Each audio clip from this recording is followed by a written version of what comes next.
Hello friends, मेरे digital classes में आप लोग का बहुत बहुत फिर से नए सेशन में स्वागत करता हूं। तो यहाँ पे हम छत्तीसगढ़ के पंचायती राज के बारे में पढ़ रहे थे। ये हमारा तीसरा पार्ट है, ठीक है। इसके 2 पार्ट अपलोड कर चुका हूं, तो आपको प्लेलिस्ट में मिल जाएगा। उसी तरह मैं जनगणना भी जो है कवर करा चुका हूँ। तो बाकी चलिए स्टार्ट करते हैं सेशन को। पिछले सेशन में मैं 30 क्वेश्चन कवर कराया था। 31 क्वेश्चन है किसके अंतर्गत पंचायती राज व्यवस्था का जो वर्णन यहाँ पे किया गया, ठीक। किसके अंतर्गत? मूल अधिकार के तहत, मूल कर्तव्य, नीति निर्देशक सिद्धांत के तहत, या इनमें से कोई नहीं, ठीक है। तो किसके अंतर्गत जो है पंचायती राज व्यवस्था का वर्णन किया गया है, तो ये जो है इसका सी ऑप्शन हो जाएगा। बहुत इंपॉर्टेंट क्वेश्चन है। नीति निर्देशक जो सिद्धांत है इसी के तहत जो है अंतर्गत जो है पंचायती राज व्यवस्था के यहाँ पे वर्णन किया है, तो इसका सी ऑप्शन हो जाएगा यहाँ पे करेक्ट। चलिए अगला क्वेश्चन देखते हैं। यहाँ पे 32वां क्वेश्चन है, गांव के लिए कितना आरक्षण का प्रावधान किया गया है? 1/3, 1/2, 1/4 या 1/5, ठीक है। तो कहाँ गांव के लिए, ठीक है, कितना आरक्षण के यहाँ प्रावधान किया गया है, तो इसका आंसर हो जाएगा ए ऑप्शन, ठीक है, 1/3, ठीक है। तो गांव के आरक्षण यहाँ पे जो है इसका जो है आरक्षण का प्रावधान यहाँ पे कितना गया है, तो 1/3 का आरक्षण के यहाँ प्रावधान यहाँ पे किया गया है, तो इसका फर्स्ट ऑप्शन हो जाएगा यहाँ पे करेक्ट। अगला और इम्पोर्टेंट क्वेश्चन है, ये डबल स्टार लगा रहा हूँ क्योंकि ये क्वेश्चन कई बार पूछा गया है, ठीक है। ग्राम पंचायतों का आय का स्रोत क्या है?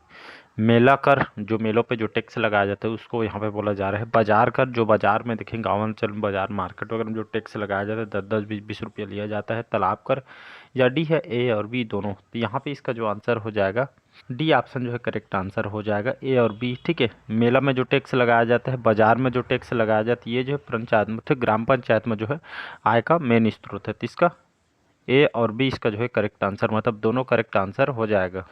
चलिए अगला क्वेश्चन देखते हैं। ग्राम पंचायतों कार्यों का सामाजिक अंकेक्षण कौन करता है? ग्राम सभा, सरपंच, उप सरपंच या उपयुक्त सभी, ठीक है। तो ग्राम पंचायतों कार्यों को, जो कार्य होता है वो सामाजिक अंकेक्षण कौन करता है? तो ग्राम सभा करता है, तो इसका ए ऑप्शन में यहाँ के करेक्ट आंसर हो जाएगा। चलिए अगला क्वेश्चन देखते हैं। यहाँ पे ग्राम सभा को गांव की संवैधानिक संस्था के रूप में मान्यता जो है किस संविधान संशोधन से मिली है?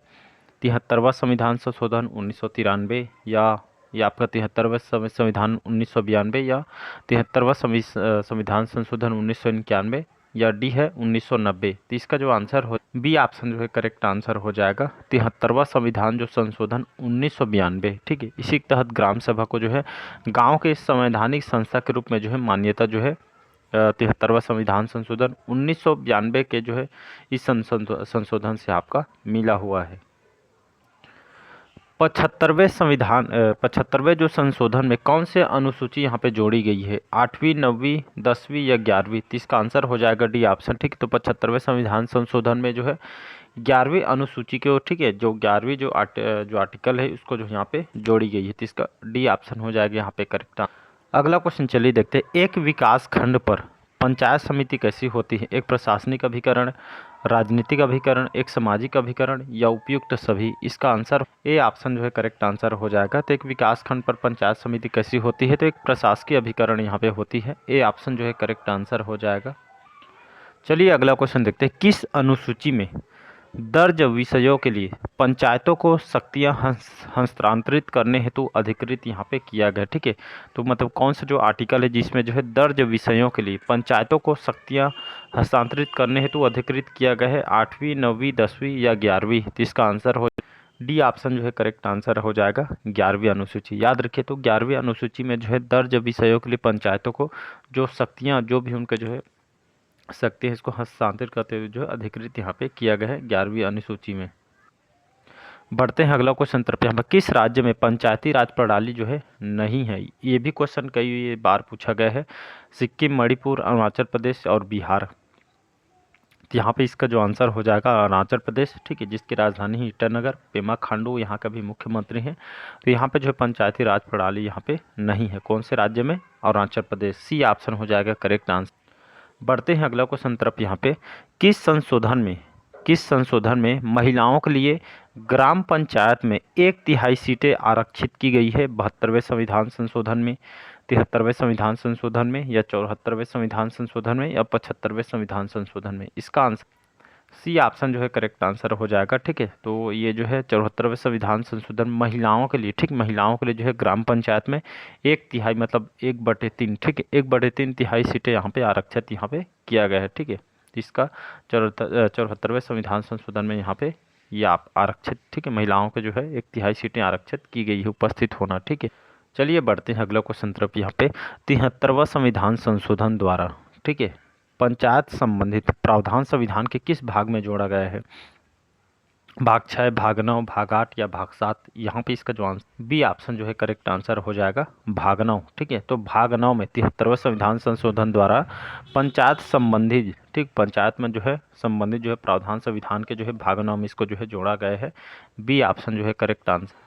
चलिए बढ़ते हैं अगला क्वेश्चन तरफ। संविधान 73वां संविधान संशोधन में पंचायतों कौन से जो मुख्य कार्यों की जिम्मेदारी यहाँ पे सौंपी गई है? सामाजिक न्याय, आर्थिक विकास, ए और बी दोनों, या इनमें से कोई नीति? इसका आंसर हो जाएगा ए और बी दोनों करेक्ट आंसर हो जाएगा। 73वें संविधान संशोधन में पंचायतों को जो है सामाजिक न्याय और आर्थिक विकास के जो मुख्य कार्यों की जिम्मेदारी यहाँ पे सौंपी गई है, तो सी ऑप्शन हो जाएगा, ए और बी दोनों करेक्ट आंसर हो जाएगा। ठीक है जी, चलिए बढ़ते हैं अगला क्वेश्चन तरफ। यहाँ पे 73वें संविधान संशोधन में पंचायती राज संस्थाओं के लिए किस प्रकार का चुनाव का प्रावधान किया गया है? प्रत्यक्ष चुनाव, अप्रत्यक्ष चुनाव, प्रत्यक्ष एवं गुप्त मतदान या प्रत्यक्ष एवं गुप्त मतदान? तो यहाँ पे इसका जो आंसर हो जाएगा जो है प्रत्यक्ष एवं गुप्त मतदान इसका आंसर हो जाएगा। तो 73वें संविधान संशोधन पंचायती राज संस्थाओं के लिए जो है किस प्रकार का चुनाव का प्रावधान किया गया है? तो प्रत्यक्ष रूप से और गुप्त मतदान यहाँ पे जो है ये आपका पंचायती राज संस्थाओं के द्वारा इस प्रकार के चुनाव का यहाँ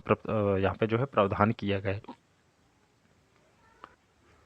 अगला क्वेश्चन चलिए देखते हैं। भारतीय संविधान के किस भाग में पंचायती राज से संबंधित प्रावधान है? भाग 6 में, भाग 9 में, भाग 7 है, भाग 8 में या भाग 9 में? इसका आंसर हो जाएगा भाग 9। ठीक है, तो भारतीय संविधान के जो है भाग जो 9 है, ठीक है, भाग 9 में जो है पंचायती राज से संबंधित प्रावधान यहाँ पे किया गया है, तो इसका डी ऑप्शन जो है करेक्ट आंसर हो।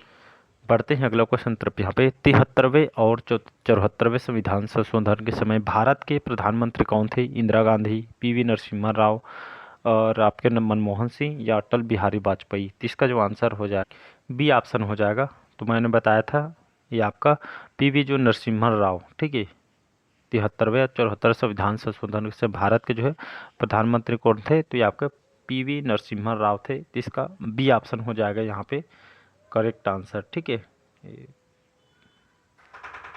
अगला क्वेश्चन देखते हैं। किस अधिनियम का जो मुख्य उद्देश्य पंचायती, ठीक है, पंचायत में जो है राज्य व्यवस्था को संवैधानिक दर्जा जो प्रदान किया यहाँ पे किया गया था करना है? तो यहाँ पे ये, ठीक है, 73वां संविधान संशोधन 1993 या 73वां संविधान संशोधन 1992 या 91 या 1990? तो इसके यहाँ पे आंसर जो हो जाएगा बी ऑप्शन। तो किस अधिनियम? तो 73वां संविधान संशोधन जो 1992 के तहत इसका जो मुख्य उद्देश्य पंचायती राज, ठीक, पंचायत में जो राज्य व्यवस्था को संवैधानिक दर्जा प्रदान किया गया था। बहुत इंपॉर्टेंट क्वेश्चन है, इसको आपको याद रखना है। अगला क्वेश्चन देखते हैं। जिला नियोजन समिति का गठन किस संविधान संशोधन के तहत किया गया है? 74वां संविधान संशोधन, 73वां संविधान संशोधन, 72वां संविधान संशोधन या 71वां संविधान संशोधन? तो यहाँ पे इसका जो आंसर हो जाएगा ए ऑप्शन। तो जिला नियोजन जो समिति का जो गठन जो है ये आपका संविधान के जो है 74वां संविधान संशोधन के तहत यहाँ पे किया गया है। चलिए अगला क्वेश्चन देखते हैं। भारत का पहला नगर निगम कहाँ स्थापित हुआ था? ठीक है, चेन्नई में, मुंबई में, दिल्ली में, कोलकाता में? ये भी जो है इंपॉर्टेंट क्वेश्चन, ये कई बार आया हुआ है। ठीक है, तो भारत में जो पहला जो है नगर कौन सा है? तो चेन्नई जो है नगर निगम यहाँ का, यहाँ पे जो है पहला नगर निगम यहाँ पे स्थापित हुआ था। तो इसको आपको याद रखना है। ए ऑप्शन जो है करेक्ट आंसर हो जाएगा। अगला क्वेश्चन देखते हैं। भारत में सबसे पहले राजस्थान में पंचायती राज की स्थापना किस वर्ष हुई थी? ये आपका 1970 में, 1959 में, 1960 में, 1965 में? ठीक है, तो यहाँ पे इसका आंसर हो जाएगा ये आपका 58-59। ठीक है, दोनों डेट याद रखें, जहाँ पे 58 रहे तो 58, 59 रहे तो 59। ठीक है, तो ये जो है भारत में सबसे पहले जो है राजस्थान के जो नागौर जिला है, ठीक है, नागौर जिले में जो है पंचायती राज की जो है स्थापना इस वर्ष हुई थी। ठीक है, बलवंत राजू मेहता समिति इनके द्वारा यहाँ पे किया गया था। इसका बी ऑप्शन हो जाएगा यहाँ पे करेक्ट आंसर। अगला क्वेश्चन देखते हैं, भारत में सही मायने में स्थानीय शासन के जनक किसे कहा जाता है? लॉर्ड रिपन को, महात्मा गांधी, बलवंत राय जी मेहता को, या अशोक मेहता समेत को? ठीक है, कई बार डबल स्टार लगा रहा हूँ, क्वेश्चन कई बार पूछा गया। ठीक है, तो भारत में सही मायने में जो स्थानीय स्वशासन के जनक किसे कहा जाता है, तो आपके लॉर्ड रिपन। ठीक है, बाकी जो है बलराम मेहता या अशोक मेहता में आप कंफ्यूज हो सकते हैं, लेकिन अगर स्थानीय स्वशासन के जनक जो है लॉर्ड रिपन को यहाँ पे कहा जाता है भारत में, तो इसका इन्हीं के दिन है, इसको आपको याद रखना है। लास्ट क्वेश्चन है आज का, चलिए, भारत में सामुदायिक विकास कार्यक्रम कब आरंभ हुआ था? 2 अक्टूबर 1952 को, 2 अक्टूबर 1955 को, या 2 अक्टूबर 1958 को, या 2 अक्टूबर 1960 को? ठीक है, तो भारत में जो सामुदायिक विकास कार्यक्रम जो है आरंभ हुआ था 2 अक्टूबर 1952 में, मतलब 2 अक्टूबर 1952 को जो है आरंभ हुआ था। ये ऑप्शन जो है करेक्ट आंसर हो जाएगा। चलिए मिलते हैं अगले पार्ट में, आज का सेशन यही तक रखते हैं। Thank you.